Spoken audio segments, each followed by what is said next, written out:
A dar comienzo a nuestra reunión que tenemos todas las tardes, los 10 días del aposento alto. Hoy tenemos un nuevo estudio de la palabra de Dios. Lo hemos titulado Compañerismo estrecho.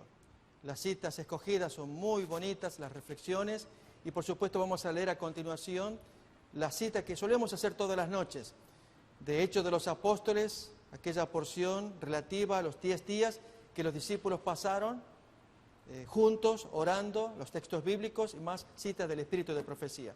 Vamos entonces a abrir el texto que tenemos allá y comenzamos con la lectura, que dice así: cuando los discípulos volvieron del olivar a Jerusalén, la gente los miraba esperando ver en sus rostros expresiones de tristeza, confusión y chasco. Vamos a ver, hermanos, que si bien la gente esperaba ver eso en los discípulos, lamentablemente lo ve hoy. Ya vamos a escuchar algunas cosas en que la gente quería ver eso en los discípulos, no lo hallaron, porque estaba Cristo. Pero ¿qué ocurre cuando Cristo no está? Y en lugar de compañerismo hay gruesas diferencias, que queremos conversar de ello. Sigue el pensamiento. Los discípulos no lloraban ahora esperanzas frustradas. Habían visto al Salvador resucitado y las palabras de sus promesas de despedida repercutían constantemente en sus oídos. En obediencia a la orden de Cristo, aguardaron en Jerusalén la promesa del Padre, el derramamiento del Espíritu.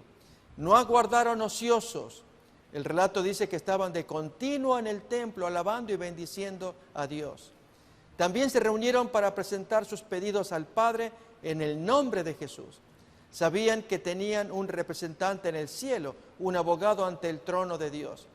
Con solemne temor reverente se postraron en oración, repitiendo las palabras impregnadas de seguridad: todo cuanto pidiereis al Padre en mi nombre, os lo dará. Hasta ahora nada habéis pedido en mi nombre. Pedid y recibiréis, para que vuestro gozo sea cumplido. Extendían más y más la mano de la fe con el poderoso argumento: Cristo es el que murió, más aún el que también resucitó, quien además está a la diestra de Dios, el que también intercede por nosotros. Mientras los discípulos esperaban el cumplimiento de la promesa, humillaron sus corazones con verdadero arrepentimiento y confesaron su incredulidad. Al recordar las palabras que Cristo les había hablado antes de su muerte, entendieron más plenamente su significado. Fueron traídas de nuevo a su memoria verdades que habían olvidado y las repetían unos a otros. Se reprocharon a sí mismos el haber comprendido tan mal al Salvador. Cómo en procesión pasó delante de ellos una escena tras otra de su maravillosa vida. Cuando meditaban en su vida pura y santa, sentían que no habría trabajo demasiado duro ni sacrificio demasiado grande, si tan solo pudiesen ellos atestiguar con su vida la belleza del carácter de Cristo. Sublime pensamiento, hermanos. Permanentemente esto debiera grabarse en el corazón, que en esos 10 días Jesús era el centro para que exista tal compañerismo, porque quiero traer el contraste en un ratito más. Oh, si tan solo pudieran vivir de nuevo los 3 años pasados, pensaban ellos, de cuán diferente modo procederían. Si tan solo pudieran ver al Señor de nuevo, cuán fervorosamente tratarían de mostrar la profundidad de su amor y la sinceridad de la tristeza que sentían por haberlo apenado con palabras o actos de incredulidad. Pero se consolaron con el pensamiento de que estaban perdonados y resolvieron que hasta donde fuera posible, y los 3 pensamientos que aparecen subrayados en azul hablan los 3 de lo mismo, que es la testificación al mundo. Expiarían su incredulidad confesándolo valientemente delante del mundo. Los discípulos oraron con intenso fervor pidiendo capacidad para encontrarse con los hombres y en su trato diario hablar palabras que pudieran guiar a los pecadores a Cristo.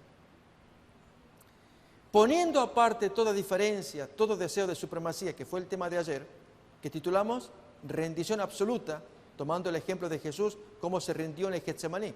Y escuchamos que Él se rindió ante 2 asuntos que fueron fundamentales para Él. Uno era someterse ante el Padre y el otro someterse ante la Escritura, la Biblia, el texto. Si el texto dice que el cordero tiene que ir, que no abrió su boca, fue llevado al matadero delante de los trasquiladores. Así tenía que actuar. Pero hay que desarrollar ese carácter para pasar semejante sumisión. Esos son los años que tenemos que atravesar, mis hermanos, cada vez buscando someternos. Porque llegado el momento en que haya que someterse, el que está indisciplinado no lo va a hacer. No lo va a poder hacer. Por más que el texto le diga y la conciencia no le sale. Porque perdió todo el tiempo para desarrollar esas gracias y habilidades, tiempo de gracia que hoy se nos da. Y luego entonces de la sumisión, que era el primer pensamiento que leemos otra vez, poniendo aparte toda diferencia, todo deseo de supremacía, ahora el tema de hoy. Se unieron en estrecho compañerismo cristiano.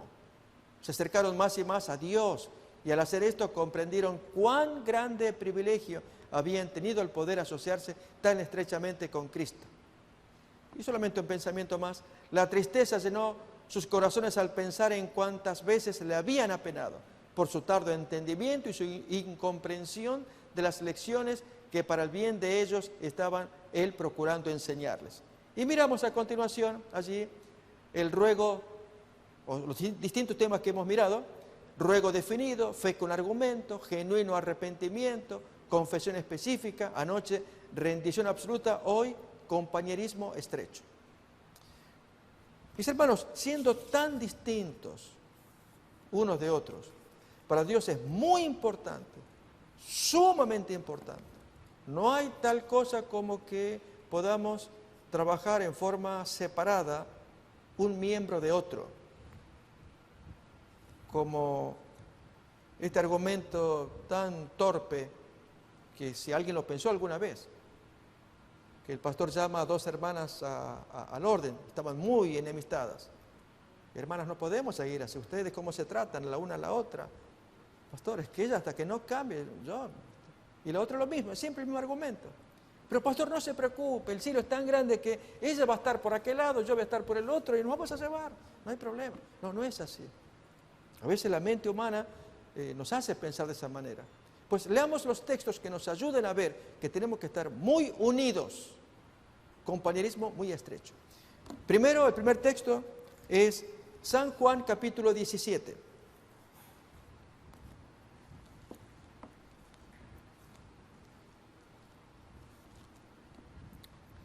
Por lo tanto, hermanos, si sucede, porque puede suceder, somos de carne, estamos en la tierra, que si alguien no nos cae bien, no consultemos con carne y sangre, como dijera el apóstol, ¿no? Yo no fui a consultar con carne y sangre. No le consultemos al cuerpo, es que no me gusta, no lo soporto. No, hermanos. Consultemos el texto y en base al texto acomodamos esta carne que tenemos acá. Miremos lo que nos dice. Juan 17, 21. Leemos el 20 también. Mas no ruego solamente por estos, sino también por los que han de creer en mí por la palabra de ellos. Esto es por nosotros, para que todos sean uno, como tú, oh Padre, en mí y yo en ti, que también ellos sean uno en nosotros, para que el mundo crea que tú me enviaste. Sí, hermanos, el mundo va a creer cuando hay unidad en la iglesia. Hermanos, hagamos el esfuerzo de ponernos en los zapatos del mundano. El mundano, cuando le hablan de iglesia, seamos francos, directos, llanos. Ok, tú me estás hablando de tu iglesia. Cuéntame de tu pastor. Y dos asuntos le interesa al mundano. ¿Cómo anda ese pastor en relación con las mujeres? ¿Y cómo anda ese pastor en relación con el dinero? A ver, cuéntame, quiero que me cuentes. Y después de eso, ok, ahora cuéntame de tu iglesia. Y hermanos, cuando la persona viene, uno dice, no se van a dar cuenta. No, hermano, la gente observa la forma en cómo nos miramos, cómo nos tratamos, los ojos, cuando estamos caminando y giramos la cabeza y estamos así. El mundano lo observa. Por eso el texto que acabamos de leer, para que el mundo crea, si estamos unidos. Pero hermanos, ¿qué pasa cuando hay diferencias? Eso vamos a hablar. El Señor quiere que estemos unidos, pero como dice el texto que hemos leído, ¿recuerdan la cita que se trajo? Poniendo aparte todo espíritu de supremacía. Entonces hay que quitar cosas, sacar, ponerlas al costado. Y entonces nos vamos a unir. Miremos el segundo texto. Juan 13, 35.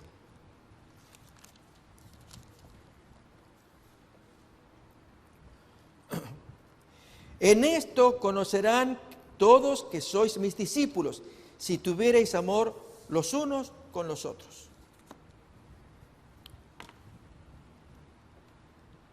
En el librito que les recomiendo, hermanos, de Mark Finley, ese es el librito que nos está guiando, muy bonito. Él cuenta una experiencia personal, yo quisiera contar una propia también. Uno la vive y qué torpe que es uno, y especialmente cuando es joven, como fue mi caso. Tendría 22 años, hacía poco me había bautizado, y entonces con un compañero casi de la misma edad fuimos a colportar en alguna parte. Y cuando llegamos, pues los hermanos, todos los hermanos nos apreciaban tanto, oh, llegaron los jóvenes, hermanos, ¿ustedes pueden tomar la predicación? Sí, cómo no, entonces la tomaba mi compañero, la tomaba yo, pero en aquella ocasión la tomó mi compañero Daniel. Bonito sermón para el tiempo de Navidad, pero me llamó la atención que él tomó la predicación y rápidamente se llevó a una de sus amigas catecúmenas, él daba estudio bíblico. Me llamó la atención. Él sospechaba algo que yo no sabía. Y es que cuando despedimos a la gente, allí, hermanos, hubo tal gritería. No, no. Y esto detrás del cortinado, digamos así, que hubiera un cortinado acá, detrás. ¿Qué pasa? Ya mi amigo Daniel se había llevado a su hermana, a su amiga, digamos, estudio bíblico, a la visita. Y los demás éramos hermanos. Y en esto se corre el cortinado y una hermana, cubriéndose, me dice, hermanito, hermanito, ¿tiene usted aguja e hilo? Porque parábamos allí en la casa pastoral de esa iglesia. Sí, hermana, ¿qué pasó? Y allí, hermanos, la pelea de dos varones, el anciano y el director de obra misionera. Fue triste. Pero lo triste fue, hermanos, que nos involucraron a mi amigo Daniel, al colportor y a mí. Y es que una de las partes, pues, nos presentó su ángulo desde el punto de vista de él y nos pareció muy razonable. Y nos dijo, jóvenes, ustedes ven, acá traemos un problema serio de años, con el líder y yo, en fin. Pero, ¿qué es esto? Y nos contó. Y entonces él sugirió, hermanos, vamos a reunirnos en tal domicilio. Y ahí fuimos, apoyando allí, porque creíamos que la razón le asistía. Hasta que vino el presidente de la conferencia y nos llamó la atención. Y nos dijo así, ustedes jóvenes cometieron un grave error. No tenía que tomar partido ni por uno ni por otro lado, abstenerse. Estos problemas ya los conocemos, son ellos y los tenemos que resolver nosotros, pero ustedes ¿por qué tomaron parte? No sabíamos, pastores. Bueno, sepan para la próxima, no tomen parte. Y lo curioso, hermanos, ahí viene el punto que quiero, que en medio de tal desunión de peleas, estábamos adorando a Dios. Ir al culto a uno de los grupos, porque un grupo se reunía en la iglesia, el otro grupo en una casa de familia donde fuimos mi amigo y yo, y otros hermanos, dos grupos allí, y adorando a Dios, y cantando alabanzas, en medio de una semejante desunión. ¡Qué error! No, hermanos, Dios no quiere nada, no quiere ni el canto, ni en la escuela sabática. Cállense la boca, no me canten, no quiero, hasta que se reconcilien. Y yo, hermanos, allí, llevando el canto, o lo que fuera, mi compañero, los hermanos, qué lindo, los jovencitos con nosotros, y allá los otros hermanos, lo suyo. Ese error, hermanos, pasó también en el Evangelio, cuando los dirigentes del Sanedrín le dicen a Pilato, quita los cuerpos, porque ahora vamos a celebrar este sábado muy solemne de la Pascua y los panes ácimos. ¿Sí? Entonces, quita los cuerpos. Con homicidio de por medio, celebrar allí la Pascua y los panes ácimos. Esa confusión, mis hermanos, es lo que nos puede pasar cuando, y quiero tocar solamente el tema de hoy, que es la desunión, ¿sí? Y trabajar juntos en compañerismo. Cuando no estamos amistados en compañerismo y celebramos a Dios, cantamos alabanzas, cosas que creemos que a Dios le agrada. Y el texto acá clarito lo hemos leído. En esto conocerán que son mis discípulos, si se aman, si se perdonan, si trabajan estrechamente. Eso es lo que tenemos que buscar. Vamos pues entonces a examinar textos bíblicos que nos van a ayudar a entender el plan de Dios para nuestra iglesia, para que trabajemos bien estrechamente, unidos en compañerismo. ¿Perdón? 35. Primero, hermanos, llamemos al problema por su nombre. En Gálatas capítulo 5, desde el versículo 19, nos vamos a detener solamente de las varias descripciones en 6 de ellas, que es la que más nos van a interesar para el tema de hoy. Gálatas capítulo 5, versículo 19. El texto dice: y manifiestas son las obras de la carne, que son, dejemos de lado las que están ahí, las primeras, no porque no sean importantes, son sumamente importantes, pero para los efectos de trabajar en compañerismo, leemos desde donde dice enemistades, son 6, pleitos, celos, iras, contiendas, disensiones. Hermanos, ¿cómo puede ser posible que podamos estar adorando a Dios? Que vamos a verlo en los discípulos. Por eso es que el texto nos dice que ellos pusieron aparte todo espíritu de supremacía para unirse, trabajar en compañerismo, en unidad, juntos. Pero para eso hay que terminar con las enemistades, con los pleitos, con los celos, con las iras, con las contiendas, con las divisiones, quitar todo eso. Pero hay hermanos que creen que hacen lo correcto trayendo esa división.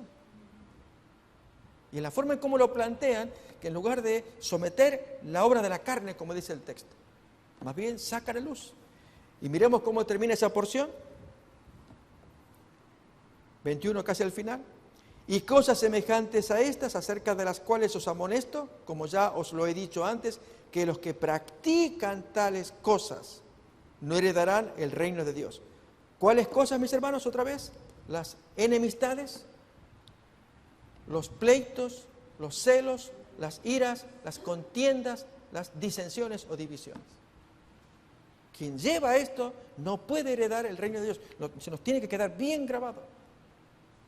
Por eso es que Jesús, tanto que promovía cuando hace su oración, que es una oración tan preciosa, que sean unidos como tú, Padre, en mí, yo en ti, que ellos sean unidos, para que el mundo crea que tú me enviaste. Y a veces a algunos les cuesta unirse porque tiene pensamientos propios. Es que para unirme, el hermano tiene que reconocer que él comete el error. Si se lo estoy diciendo y no me hace caso, ¿cómo me voy a unir a un rebelde? ¿Cuántas veces se lo di que lo amonesté? Y hermanos, creemos que la razón nos asiste. Y el otro piensa exactamente lo mismo, pero al revés. Es que este es el que lo entiende. A mí me queda claro, pero él es torpe, no entiende. Y estamos así. Dejemos que la palabra nos siga ayudando. Mateo capítulo 20, miremos.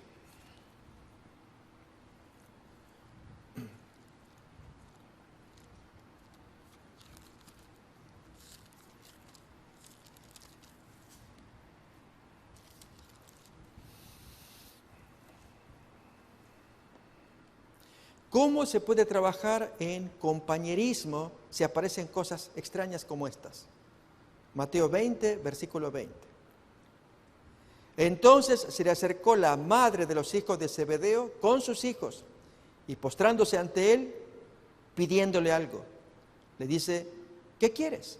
Ella responde, ordena que en tu reino se sienten estos 2 hijos míos, el uno a tu derecha y el otro a tu izquierda.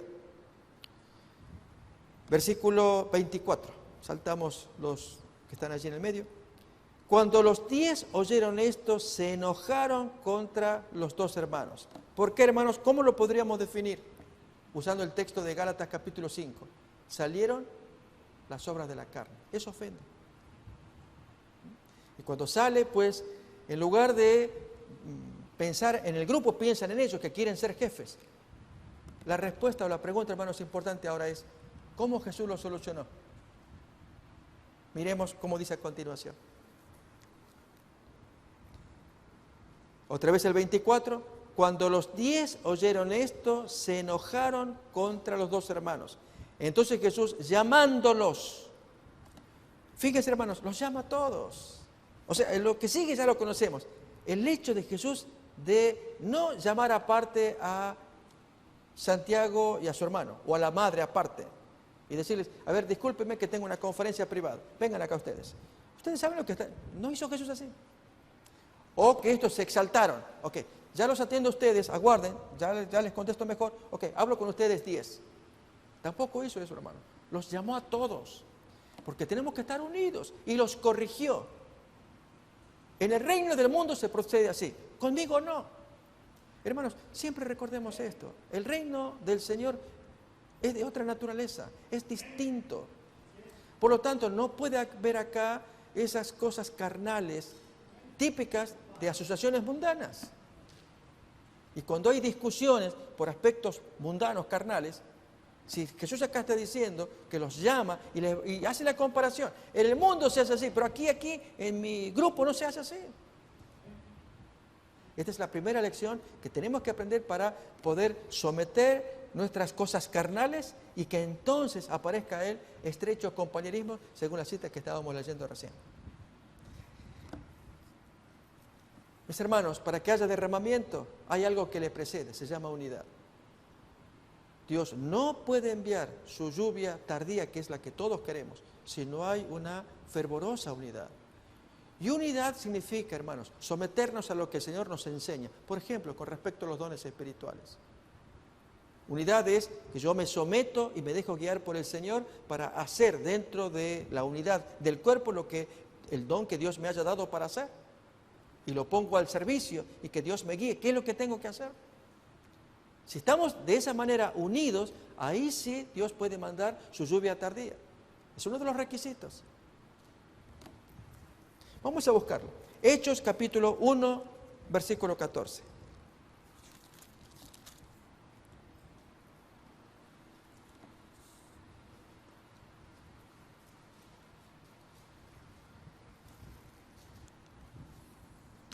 Mientras buscamos, ya nos preparamos para escuchar citas oportunas del espíritu de profecía relativas al tema que estamos escuchando.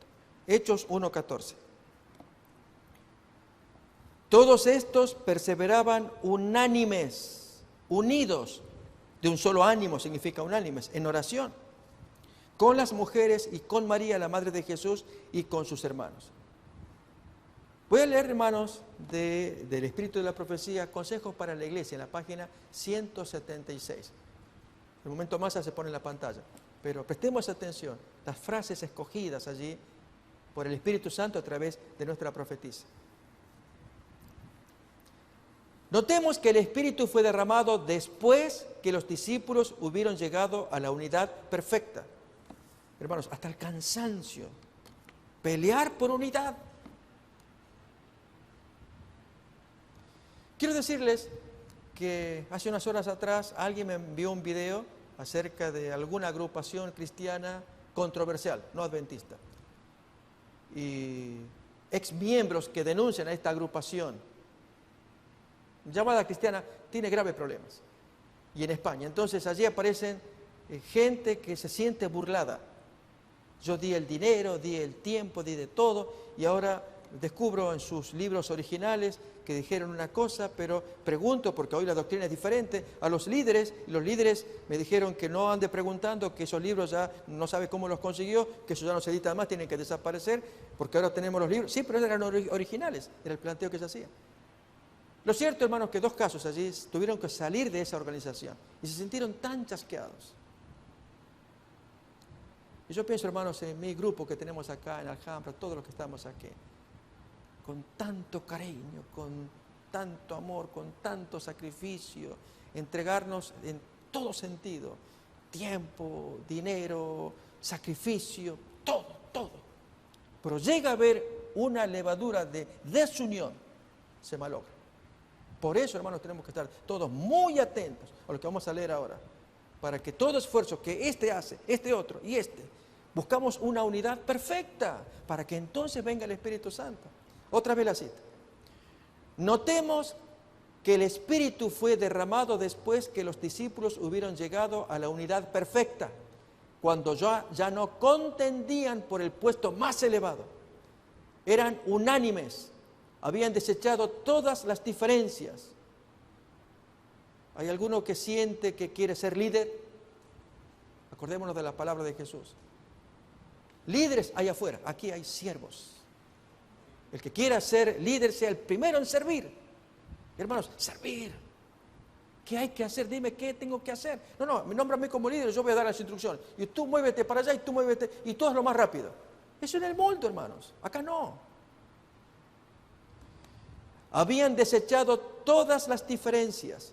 Y el testimonio que se da de ellos después que les fue dado el Espíritu es el mismo. Notemos la expresión. Y la multitud de los que habían creído era de un corazón y un alma. Hechos 4:32. El espíritu de aquel que había muerto para que los pecadores viviesen animaba a toda la congregación de los creyentes. Los discípulos no pidieron una bendición para sí mismos, sentían preocupación por las almas, no por los puestos. Que yo quiero ser el primer anciano, el segundo, todo lo que fuera. Quiero ser la directora porque la hermanita no lo está haciendo bien. Pienso, me dan a mí, yo lo hago. Estamos así, hermanos. O sea, no digo necesariamente acá, hablo de la cita. Cuando la preocupación, ¿cuál es? ¿Cuál tiene que ser? Afuera. Eso se nota en la cita que hemos leído de Hechos de los Apóstoles. Es salvar almas, ¿qué hay que hacer? Y hermanos, la obra misionera y los grupos pequeños va a demostrar si realmente entendemos lo que es la unidad. Ese es el plan que estamos trayendo como iglesia. Apoyar los grupos. La semana que viene lo vamos a demostrar. Y es, voy a un grupo, ok, yo voy a contribuir y orar, hermanos, para que venga un alma, venga algún amigo, alguien. Sé que en uno de los grupos van a llevar a una amiga visita que nos está visitando estos días acá. Y a un grupo ya, hermanos, ya se movieron para llevarlas a ese grupo. Enhorabuena. Y así, hermanos, ¿cuánta gente que ha venido acá? ¿Por qué no hemos trabajado antes en los grupos? De modo que venga quien venga, directamente te llevamos al grupo. De la forma más agradable poder llevarla. Haciendo la obra misionera, como dice la cita que leemos ahora. Que era la preocupación salvar gente a través de los grupos. Otra vez. Sentían preocupación por las almas. El Evangelio había de ser proclamado hasta los confines de la tierra y solicitaban la medida de poder que Cristo había prometido. Entonces fue cuando se derramó el Espíritu Santo y miles se convirtieron en un día. Más, así puede suceder ahora. Desechen los cristianos todas las disensiones y entréguense a Dios para salvar a los perdidos. Ya no más discusiones para ver si el puesto que yo tengo, si el que tú tienes, si cómo se está haciendo, que yo lo haría mejor. No. Es poner en el servicio el don que Dios nos haya dado.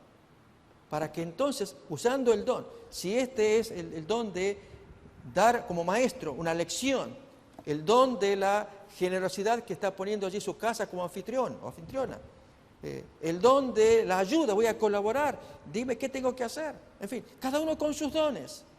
Y nos servimos. Y que venga un alma. Es un vehículo precioso, hermanos. Sigue más. Pidan con fe la bendición prometida y ella les vendrá. El derramamiento del Espíritu en los días de los apóstoles fue la lluvia temprana y glorioso fue el resultado. Pero la lluvia tardía será más abundante. ¿Cuál es la promesa hecha a los que viven en estos últimos días? Volveos a la fortaleza, oh prisioneros de esperanza. Hoy también os anuncio que os restauraré el doble. Pedid a Jehová lluvia en la estación tardía y Jehová hará relámpagos y os dará lluvia abundante y hierba verde en el campo a cada uno. Una porción muy bonita del espíritu de profecía. Voy a invitar a que leamos, escuchemos, hermanos, una segunda cita. Esta vez de hijos e hijas de Dios, también con respecto a la unidad y el estrecho compañerismo. La unidad que existe entre Cristo y sus discípulos no destruye la personalidad de uno ni de otro. Fijémonos, hermanos, el Señor nos da libertad, Él quiere que estemos unidos, pero podemos estarlo a pesar de las diferencias que tengamos. No destruye, dice acá, la individualidad. Son uno en mente, propósito y carácter, pero no en persona, entre Cristo y el creyente. Otra vez, uno en mente, propósito, carácter, pero no en persona. El hombre, al someterse a la ley de Dios y participar de su espíritu, llega a ser participante de la naturaleza divina. Cristo conduce a sus discípulos a una unión viva consigo mismo y con el Padre. El hombre se completa en Cristo Jesús mediante la obra del Espíritu Santo en su mente. La unidad con Cristo establece un vínculo de unión de los unos con los otros. Esta unidad es para el mundo la prueba más convincente y la virtud de Cristo y de su poder para quitar el pecado. Otra vez, hermanos, esta partecita está para reflexionar. Esta unidad es para el mundo la prueba más convincente de la majestad y la virtud de Cristo y de su poder para quitar el pecado. ¿Cuál es la prueba más convincente? Un poco más arriba. La unidad con Cristo, que establece un vínculo de unión de los unos con los otros. Es eso, hermanos. Estamos unidos con Él y hace que estemos unidos unos con otros. Pero surge una pregunta: ¿podemos estar unidos en medio de la diversidad? Somos tan diferentes. Bien, vamos a reflexionar en lo siguiente, hermanos. ¿Cuáles son las cosas que nos unen? A ver, hermano, voy a invitar a que reflexionemos. Una, nos une un Dios creador. Nos une un Cristo salvador. Nos une un cuerpo llamado iglesia, la herencia de los santos, y cada cual miembros a través de sus dones. Nos unen dos cosas más. Nos une un mensaje.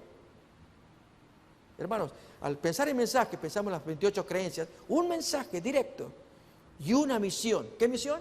Mundial.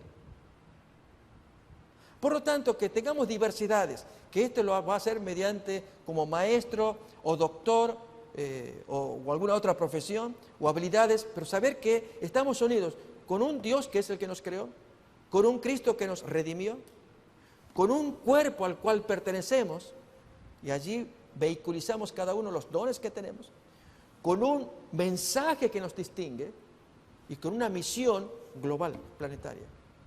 ¿Cómo no vamos a estar unidos? A pesar de que seamos tan distintos unos de otros. Escuchemos una cita más, también del espíritu de profecía,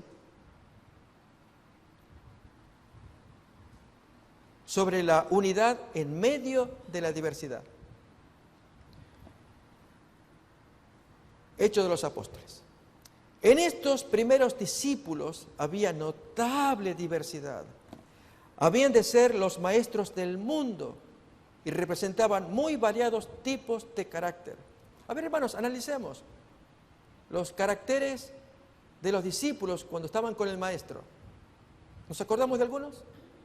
De Pedro es muy conocido. Pero hay ciertos detalles de los otros que son menos conocidos. Voy a invitar a que busquemos algunos ejemplos. Uno de ellos aparece en San Juan capítulo 11, versículo 16. Cuando los discípulos le decían a Jesús que él quería ir a Judea, donde estaba enfermo Lázaro, y les había dicho que ya estaba durmiendo, que estaba muerto, les dijo claramente que estaba muerto. Versículo 15, 11-15. Y me alegro por vosotros de no haber estado allí para que queráis. Pero vamos ya, vamos para allá. Tomás, llamado Dídimo, le dice a sus compañeros y revela entonces aspectos de su carácter. Vamos también nosotros para que moramos con él. A ver, hermano, ¿cómo podremos definir ese tipo de carácter? ¿Cómo es? A ver allá, atrás. Muy bien. Muy bien, muy bien. Gracias, mi hermano. Pesimista. Todavía queda más. Si Jesús quiere que vayamos, vamos y morimos. Pesimista. Pero hermanos, una persona que te tira mala onda. Jesús, él ni se imagina que Jesús va con una gran misión. Y la gente cree que pues, te van a matar allá, maestro. Por el milagro que se había producido de la curación en sábado del capítulo 9. ¿Allá te quieren matar? Vamos para allá. Bueno, vamos. Que muramos también. Si lo quieren matar, bueno, vamos también. Muy bien, pesimista es una buena definición. ¿Qué hacemos, hermanos, cuando estamos rodeados de personas así? Una o dos personas que te tiran malas ondas. ¿Cuánto amor de parte de Jesús? Aprendamos. Hermano, Él es el centro. Así como, por eso dijimos la cita que vamos a seguir leyendo. Unidad en la diversidad, y cada cual tiene un pensamiento, y negativos, críticas. Miremos otro ejemplo.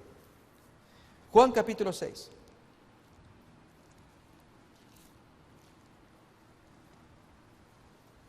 Así como Tomás, ahora vamos a ver a Felipe.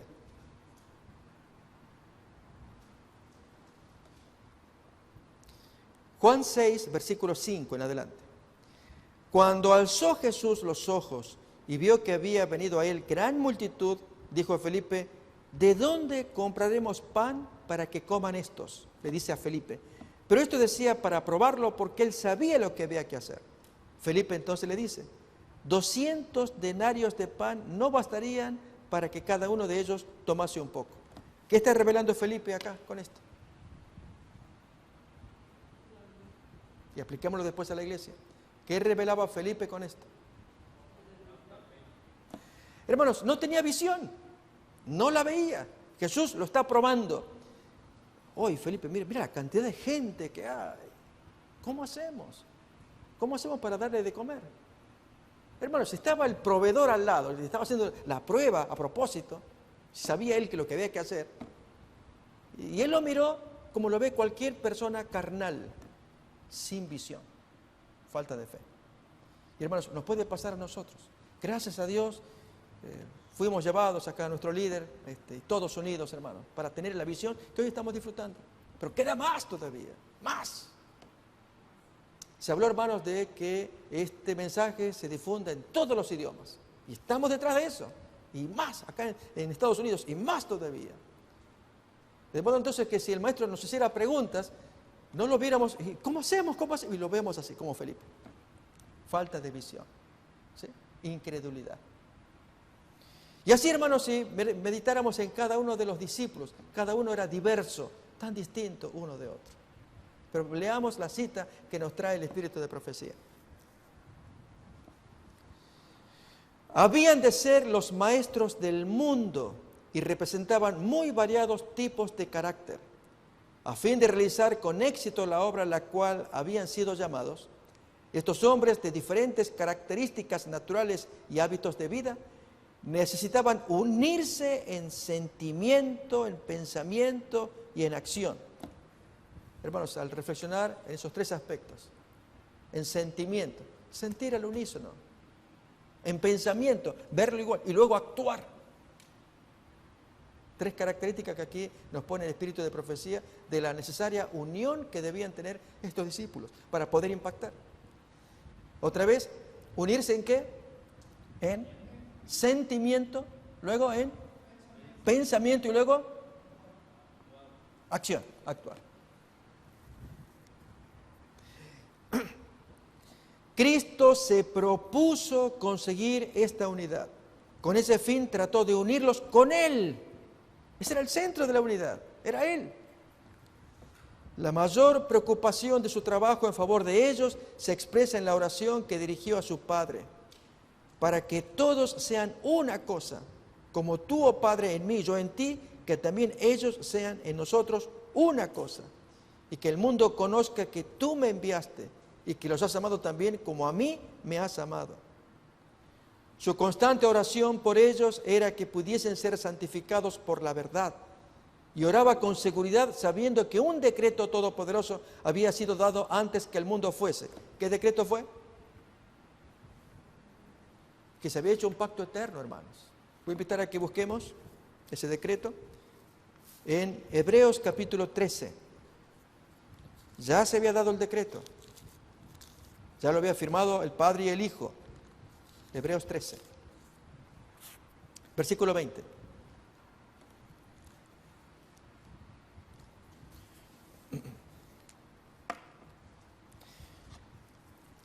El texto dice, y el Dios de paz que resucitó de los muertos a nuestro Señor Jesucristo, el gran pastor de las ovejas, por la sangre del pacto eterno. Se había hecho un acuerdo ya entre ellos. Desde antes de la fundación del mundo. Lo habían decidido. Sigo acá. Y oraba con seguridad sabiendo que un decreto todopoderoso había sido dado antes que el mundo fuese. Sabía que el evangelio del reino debía ser predicado en testimonio a todas las naciones. Sabía que la verdad revestida con la omnipotencia del Espíritu Santo habría de vencer en la batalla contra el mal y que la bandera teñida en sangre flamearía un día triunfalmente sobre sus seguidores. Cuando el ministerio terrenal de Cristo estaba por terminar y él comprendía que debía dejar pronto a sus discípulos para que continuaran la obra sin su superintendencia personal, trató de animarlos y prepararlos para lo futuro. Porque, hermanos, hasta ese momento Jesús y el Padre unidos, ahora Él se va, quería lo mismo de sus discípulos, que estén unidos entre ellos y con el Padre y con Jesús, y el Espíritu Santo allí les ayudaría. No los engañó con falsas esperanzas. Como en un libro abierto leía lo que iba a suceder. Sabía que estaba por separarse de ellos y dejarlos como ovejas entre lobos. Y esa parte, hermanos, nos debería hacer pensar. El maestro no está hoy físicamente. Los lobos sí están. Uno de los principales o de los primeros lobos, ¿cuál es? Nosotros mismos. Nuestra propia naturaleza. Es lo primero que tenemos que hacer, hermano. En lugar de mirar a alguien, es mirarnos tal como los discípulos cuando en el aposento alto. ¿Soy yo, maestro? Es empezar a autoconocernos. De modo que si se nos pide que estemos unidos, inmediatamente pensar, ¿qué impide yo que me una? ¿Qué tengo? Allí Jesús les dice, los va a dejar en medio de lobos. Lógicamente eran los enemigos, pero entre ellos mismos primero. Irá sometiéndose para que unidos hagan frente a las cosas que aparezcan.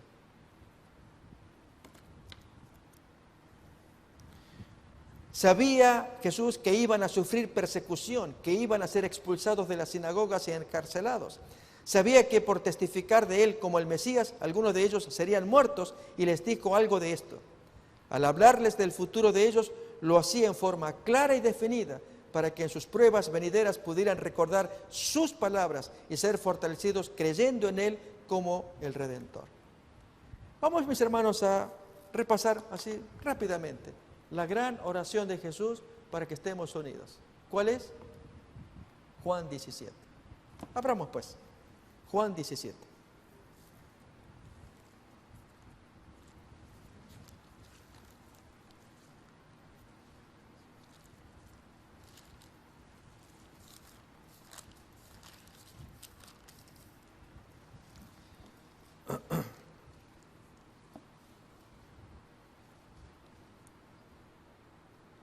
Muy bien, del versículo 1. Estas cosas habló Jesús y levantando los ojos al cielo dijo, Padre, la hora ha llegado. Glorifica a tu Hijo para que también tu Hijo te glorifique a ti. Como le has dado potestad sobre toda carne para que dé vida eterna a todos los que les diste.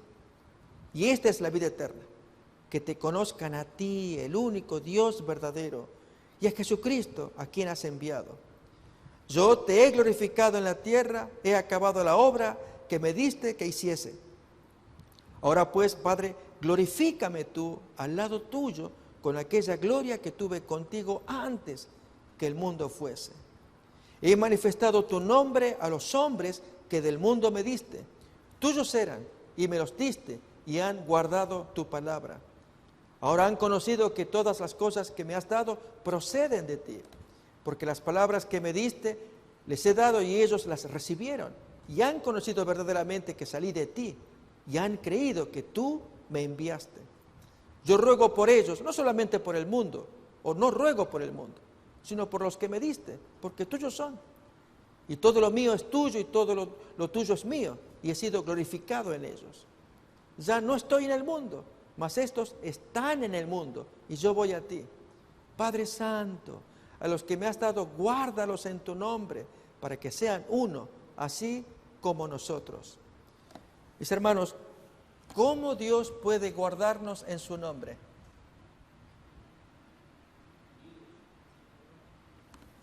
Miren cómo lo va a decir el apóstol Pablo a Timoteo.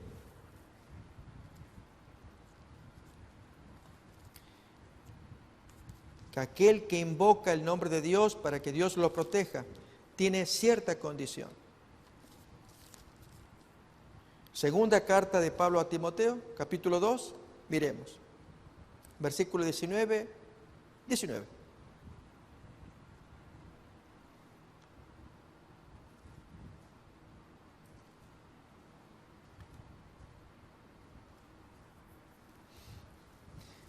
Pero el fundamento de Dios está firme, teniendo este sello. Conoce el Señor a los que le son suyos, y apártese de iniquidad todo aquel que invoca el nombre de Cristo. Esa es la condición, hermanos. Para que Dios nos proteja, invocamos el nombre de Jesús, pues no le hagamos ministro de pecado.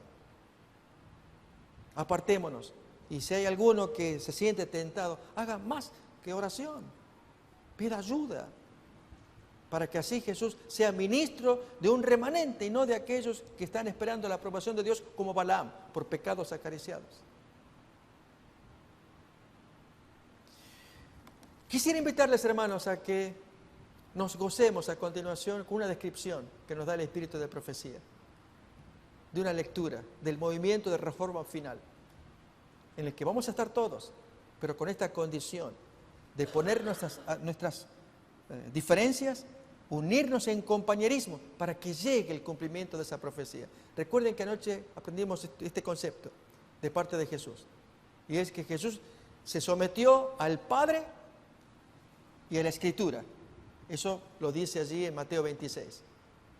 Le dice a los discípulos: ¿acaso ustedes no ven que yo puedo pedirle a Dios que me mande 12 legiones de ángeles? Y él se ve sometido. Pero si yo hago eso, ¿cómo se cumple la Escritura? Y la Escritura decía que como cordero fue llevado al matadero, así que se tiene que cumplir, se somete al texto y se somete a Dios. Así, hermanos, el texto que vamos a leer, tenemos que someternos a ese texto. Y es tan precioso que cuando habla del movimiento de reforma final, quienes entran allí es porque se han sometido, se han disciplinado en sus días. Eso es lo que tenemos que hacer nosotros ahora. Escuchemos. Consejo para la Iglesia, página 117, dice así: en visiones de la noche pasó delante de mí un gran movimiento de reforma en el seno del pueblo de Dios. Muchos alababan a Dios, los enfermos eran sanados y se efectuaban otros milagros. Se advertía un espíritu de oración como lo hubo antes del gran día de Pentecostés. ¡Wow, hermanos! Ahora tenemos que orar. En un momentito más vamos a orar. Si en esos días van a haber curaciones, está profetizado que va a ocurrir, pero había un espíritu de oración similar al que había antes del gran día de Pentecostés. Y ese antes son los 10 días que estamos estudiando. Y por lo tanto, hermanos, tenemos que orar mucho para que cuando se cumpla aquello, vivamos en oración, espíritu de oración, dice acá. Dice más: veíase a centenares y miles de personas visitando las familias y explicándoles la palabra de Dios.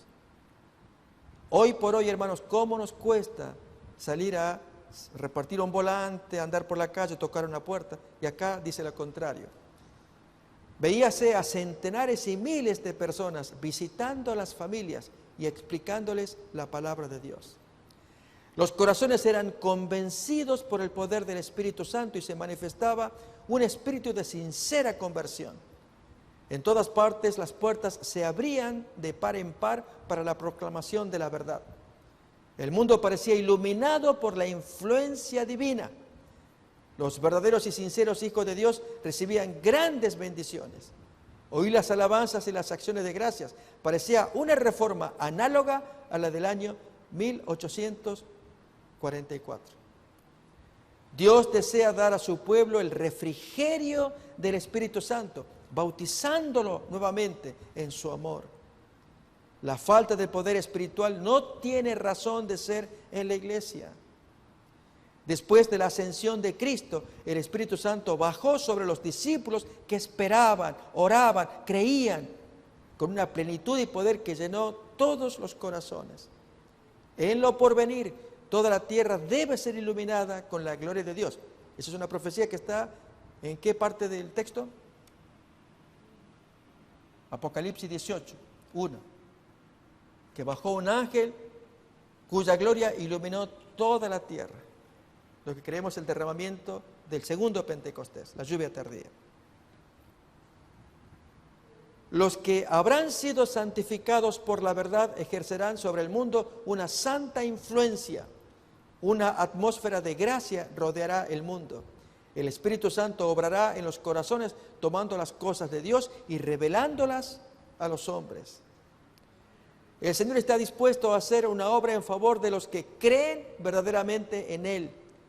Si los miembros laicos de la Iglesia se despiertan para hacer la obra que pueden hacer y mirando cada uno cuánto puede hacer en la obra de ganar almas para Jesús, emprenden la guerra a su propio costo. Veremos muchos abandonar las filas de Satanás para colocarse bajo el estandarte de Cristo.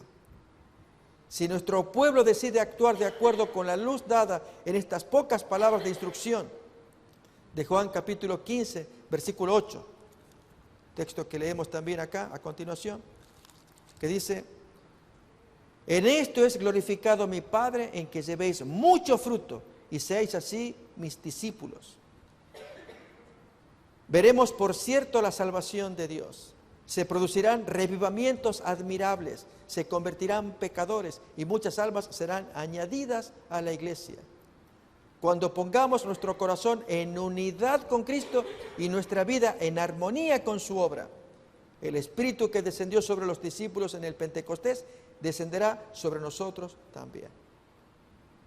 ¿Creemos estas cosas, hermanos? Amén, amén, hermanos, amén. Estrecho compañerismo. Voy a invitar a que nuevamente nos separemos como anoche, en grupos, 3 o 4 grupos, y oremos, hermanos, y específicamente sigamos insistiendo, pedir por la unción del Espíritu Santo, para que se derrame aquí en esta iglesia, si es que queremos ser unidos, estar trabajando por la salvación de las almas, dándole gracias por el medio que se nos dio como es el satélite, que Dios avive nuestros corazones, pero también confesemos nuestras faltas.